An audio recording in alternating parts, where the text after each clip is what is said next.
Olá, como vai? Tudo bem? É muito bom ter vocês aqui mais uma vez no nosso canal Advento em Ação, para podermos estudar um pouquinho mais o livro do Apocalipse. Nós já estudamos, fizemos 2 estudos e agora nós vamos para o terceiro estudo, falando ainda de um tema extremamente importante, que são as cartas às 7 igrejas que João as escreveu no livro do Apocalipse. Antes de iniciarmos o nosso estudo, como sempre fazemos, vamos fazer uma oração? Oremos. Senhor nosso Deus, nosso Pai que está nos céus, nesse momento nós queremos agradecer todas as bênçãos que o Senhor nos concede, a nossa vida, a saúde que temos e o privilégio de podermos, em tão boas circunstâncias, estudarmos a Tua Palavra. Obrigado porque estamos aqui nesse momento. Nos abra o entendimento através do Teu Santo Espírito. É o que pedimos. Em nome de Jesus, o nosso Salvador. Amém. Muito bem, vamos lá. Nós vamos continuar o nosso estudo, dessa vez, na parte 2 do nosso estudo. Nós falamos de 2 igrejas, já das 7 que nós estamos falando, e nós sempre começamos os nossos estudos lembrando aquilo que nós já estudamos nos estudos anteriores. Muito bem, nós vimos nas cartas de João às 7 igrejas, que essas cartas elas têm elementos comuns a todas as igrejas. Ou seja, ela tem uma apresentação, ela tem um elogio, uma reprovação, um conselho e finaliza com uma promessa. Esse é o padrão das cartas enviadas naquela época. E com João não seria diferente, né? Também nós vimos no estudo anterior que as 7 igrejas da Ásia Menor, elas realmente existiam. Elas eram igrejas atuantes na época de João. E por que o Espírito Santo, por que Deus escolheu essas 7 igrejas para que João enviasse essas 7 cartas? Por causa, lembram, da condição espiritual de cada uma delas. E diante dessa condição espiritual dessas 7 igrejas, Deus quis colocar para nós hoje as mesmas condições que as igrejas passariam num determinado período. Então, a condição espiritual dessas igrejas da época de João também representaria uma condição espiritual da igreja cristã num determinado período ao longo da história eclesiástica, ao longo da história da igreja até nós hoje, um pouco antes da volta de Jesus. E nós temos aqui nesse mapa a ilha de Patmos, onde João estava preso, e nessa sequência, João manda as 7 cartas às 7 igrejas. Ele estava aqui na ilha de Patmos, e numa sequência, iniciando pela igreja de Éfeso, passando por Esmirna, Pérgamo, Tiatira, Sardes, Filadélfia e Laodiceia. Muito bem. Aqui são os 7 períodos, né, que correspondem à história cristã da igreja de Cristo até nos dias de hoje. Nós iniciamos aqui com a igreja de Éfeso, que nós já vimos que era uma igreja pura, que preservava a pureza doutrinária, e essa igreja de Éfeso, ela vai do ano 31, na era de Cristo, até o ano 100. Depois a segunda igreja é Esmirna, uma igreja firme, que vai do ano 100 ao ano 313, já depois de Cristo. Hoje nós vamos falar sobre mais 2 igrejas, Pérgamo e Tiatira. Pérgamo, como nós podemos ver aqui, ela vai do ano 313 a 538 depois de Cristo, e depois vamos falar de Tiatira, que vai do ano 538 a 517. O que essas 2 igrejas têm para nos ensinar hoje? Qual foi o problema espiritual que eles estavam passando? Qual era a condição espiritual deles na época deles? E que orientação existe para nós hoje diante das condições espirituais que a igreja passa exatamente neste período, de 313 a 1517. Vamos lá? Entendendo um pouquinho melhor. A história da igreja cristã. Aqui nós vemos aquele mapa novamente, as 7 igrejas, a ilha de Patmos, onde João estava preso. Aqui nós temos de 31 a 100, Éfeso. Jesus e os apóstolos mostram a pureza das doutrinas. 100 a 313, a igreja de Esmirna. A morte de João até o início das perseguições da igreja cristã naquele período. E agora vamos a Pérgamo, 313 a 538, e a perseguição, a perseguição da igreja, pela qual até João participou, a perseguição é amenizada e se dá o início à supremacia papal. Como a nossa interpretação ela é historicista, lembram? Nós temos que pegar a história e ver dentro da história se este período, se tudo isso que João escreveu nesta carta, ela é verdadeiro. Isto aconteceu. Nós vimos a igreja de Éfeso, que é a primeira, nós vimos a segunda igreja, que é Esmirna, e agora vamos para Pérgamo, que é a terceira igreja. Abram suas Bíblias em Apocalipse, capítulo 2, dos versos 12 e 13. Diz assim: E ao anjo da igreja que está em Pérgamo, escreve: Isso diz aquele que tem a espada aguda de 2 fios. Olha a apresentação que Jesus faz a João. Aí no outro versículo ele diz assim: Conheço as tuas obras e onde habitas, que é onde está o trono de Satanás, e retens o meu nome, e não negaste a minha fé. Ainda nos dias de Antipas, minha fiel testemunha, o qual foi morto entre vós, onde Satanás habita. Vamos entender um pouquinho melhor por que é enfatizado na igreja de Pérgamo que Satanás habita, que o trono de Satanás está nessa cidade. Como falamos, este período de Pérgamo representa 313 a 538, e esta igreja representa o período desde a assinatura do Edito de Tolerância de Milão até o início da supremacia papal. Vamos entender um pouquinho melhor o que é isso na história? Nós temos que entender um pouco como que aconteceu a queda do Império Romano. Aqui neste livro, a história do declínio do Império Romano, de Edouard Gibbon, ele explica para nós como que se iniciou a supremacia papal com o declínio do Império Romano. Nós temos aqui os imperadores, que na época eram considerados deuses, mas naquela época, Roma, nesta época aqui, não estava muito bem politicamente organizada. Os bárbaros, algumas tribos bárbaras, estavam invadindo Roma, e por conta disso, o Império Romano ele estava se desfigurando. A política estava indo cada vez de mal a pior. E aí, o que acontece?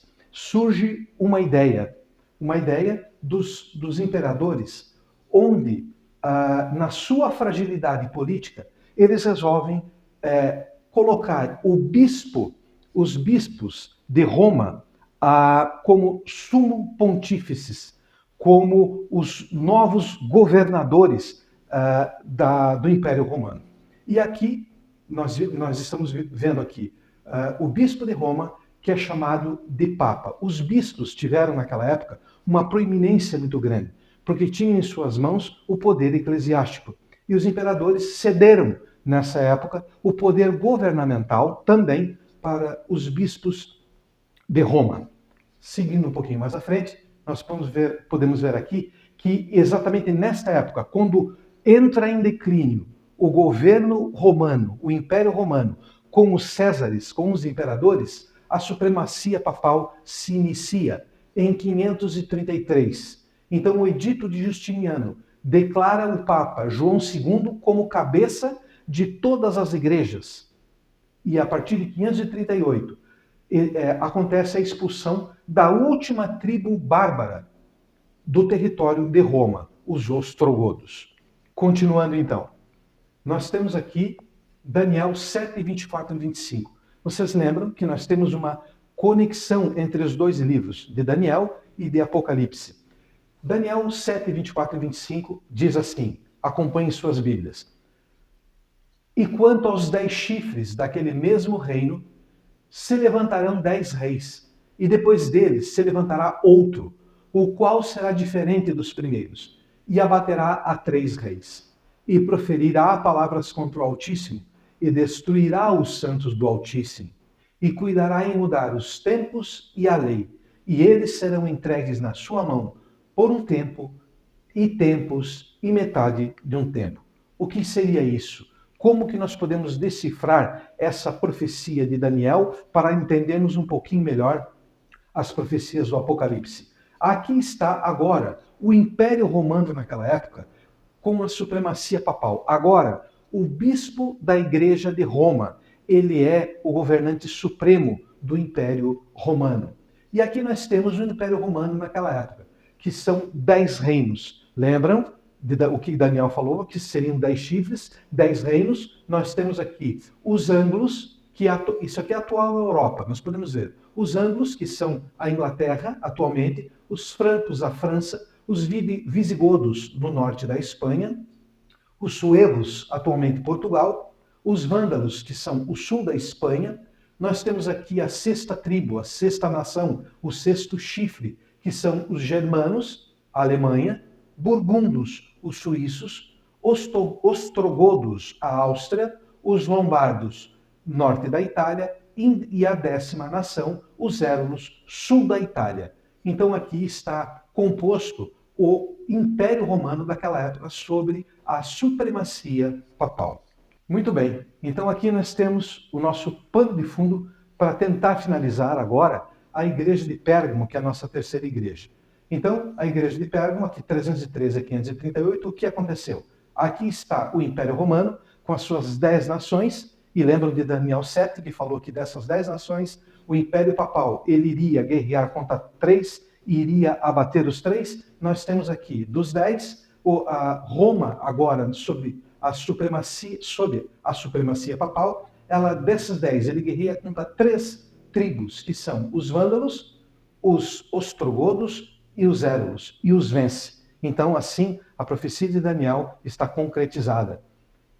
Finalizando, então, a igreja de Pérgamo.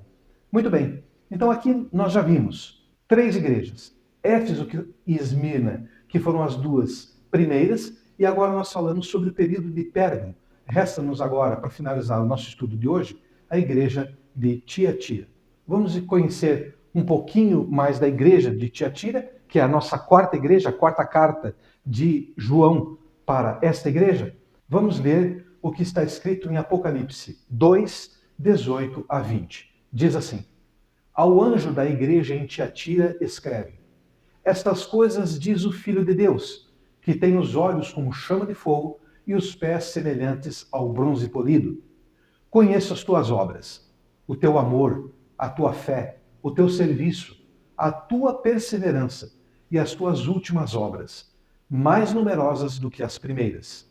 Notem aqui que no verso 20, Deus coloca para João da seguinte forma: Tenho, porém, contra ti o tolerares que essa mulher Jezabel, que a si mesma se declara profetiza, não somente ensine, mas ainda seduza os meus servos a praticarem a prostituição e a comerem coisas sacrificadas a ídolos. Nós podemos ver no livro de Reis que Jezabel foi casada com um rei do povo de Israel e influenciou grandemente o rei e o povo daquela época a se prostituírem, não é? E aqui fica muito claro que nessa igreja, naquela época de João, existia esse problema de prostituição nas doutrinas puras da igreja. Continuando, Apocalipse 2, 21 e 22 diz assim: Dei-lhe tempo para que se arrependesse. Ela, todavia, não quer arrepender-se da sua prostituição. Eis que a prostitudecama, bem como em grande tribulação, os que com ela adulteram, caso não se arrependam das obras que ela incita.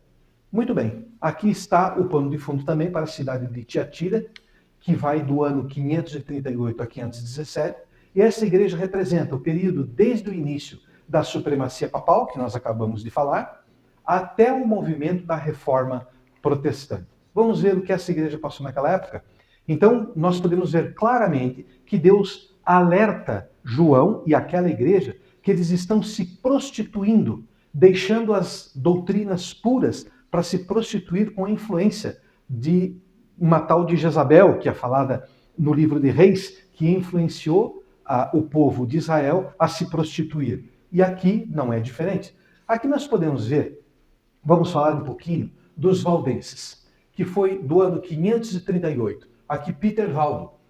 E diz assim: durante o longo período da supremacia papal, houve testemunhas de Deus que acariciavam a fé em Cristo como o único mediador entre Deus e o homem. Mantinham a Bíblia como a única regra de vida e santificavam o verdadeiro sábado. Foram estigmatizados como hereges e seus escritos suprimidos, difamados ou mutilados. Ainda assim, permaneceram firmes. Assim foram os valdenses, heróis da fé, que se mantiveram firmes e fiéis. Aqui nós podemos ver algumas imagens dos Alpes italianos, onde os valdenses se escondiam para transcrever as Bíblias, onde eles levavam até as outras aldeias para pregar o Evangelho. E quando eram pegos, eram mortos por profetizarem, por levarem o Evangelho avante.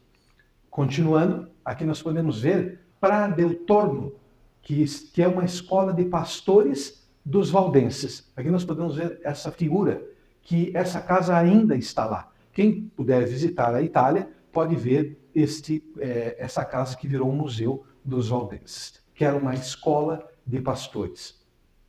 O que aconteceu nessa época?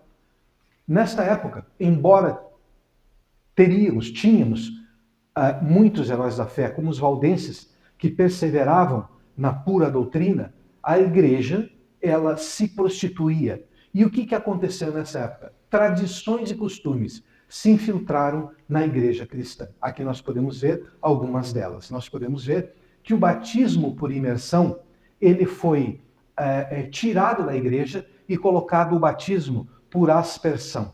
A igreja pura de Cristo, ela teve o exemplo de Jesus sendo batizado no Rio Jordão por imersão e já adulto. Aqui a igreja resolve trocar o batismo por imersão, coloca o batismo por aspersão e agora batizando bebês que ainda não têm consciência daquilo que podem aprender ou não. E daí, aqui também, o selo de Deus, que é o sétimo dia, que foi guardado 321 anos depois da morte de Cristo, ele é tirado do rol de doutrinas da pura igreja e é colocado o domingo como o dia sagrado. Aqui também nós podemos ver por que o domingo. Nós temos essa estátua de Pedro, hoje inclusive no Vaticano, e vocês podem ver até aqui uma imagem do sol na cabeça de Pedro, e aqui também a imagem do sol numa determinada missa, porque os pagãos naquela época, eles adoravam no dia do deus Sol, que era o primeiro dia da semana, que hoje comumente nós chamamos de domingo. Nesse caso, o sábado, o sétimo dia, foi transferido, a santificação foi transferida pela igreja, pelos políticos da igreja, para o primeiro dia da semana. Muito bem. Mais uma coisa também que eu lembrei, nós sabemos que o único intermediador entre nós e Deus é Jesus Cristo, nosso advogado, aquele que intercede por nós. É o único que pode interceder por nós. A igreja também, na sua nova organização, ela decide que Jesus não é mais o único intermediador, que agora nós podemos ter santos como nossos intermediadores. Continuando. Muito bem. Diante de todas essas mudanças no rol de doutrinas da igreja romana, surgem heróis da fé. Aqui nós podemos ver uma figura de Martinho Lutero pregando na igreja de Wittenberg as suas 95 teses e correndo risco de vida, porque nessas teses ele protestava contra a igreja católica, contra as novas normas da igreja católica. E Mateus 24 e 22 já previa isso também. Não tivessem aqueles dias, diz Mateus, sido abreviados, ninguém seria salvo, mas por causa dos escolhidos, tais dias serão abreviados. Martinho Lutero é levantado para poder dar início ao protestantismo de todas aquelas doutrinas que foram pisadas pela Igreja Romana, em 1517. Ainda que daqui para o Worms tenham tantos demônios nas estradas, quanto telhas nos telhados, eu lá estarei e ficarei de pé pela verdade. Para quem que Martinho Lutero falou isso? Para Frederico III da Saxônia, que era muito amigo de Martinho Lutero. Martinho Lutero estava indo para um concílio e lá ele iria defender as suas teses. E aqui, Frederico da Saxônia, ele orienta para que Martinho Lutero não fosse. E Martinho Lutero responde dessa maneira para ele: ainda que daqui para o Worms, onde seria a cidade onde seria este concílio, tenham tantos demônios na estrada, quanto telhas nos telhados, eu lá estarei firme e ficarei de pé pela verdade. Foi um herói da fé, um herói do protestantismo. Nós todos descendemos do protestantismo. Independente da sua religião, nós somos protestantes. Protestamos contra todas aquelas doutrinas que pisaram nas doutrinas puras da Igreja de Jesus. E com isso, nós finalizamos aqui. E já fica o convite para que nós possamos, no próximo estudo, estudar um pouco mais sobre a Igreja de Sardes. Você é o nosso convidado. Obrigado porque você esteve aqui conosco. Deixe o seu like e não esqueça de sempre nos acompanhar aqui. Que Deus lhe abençoe, que o Espírito Santo possa acompanhá-lo e que a graça do Senhor Jesus possa estar com você aí onde você está. Obrigado.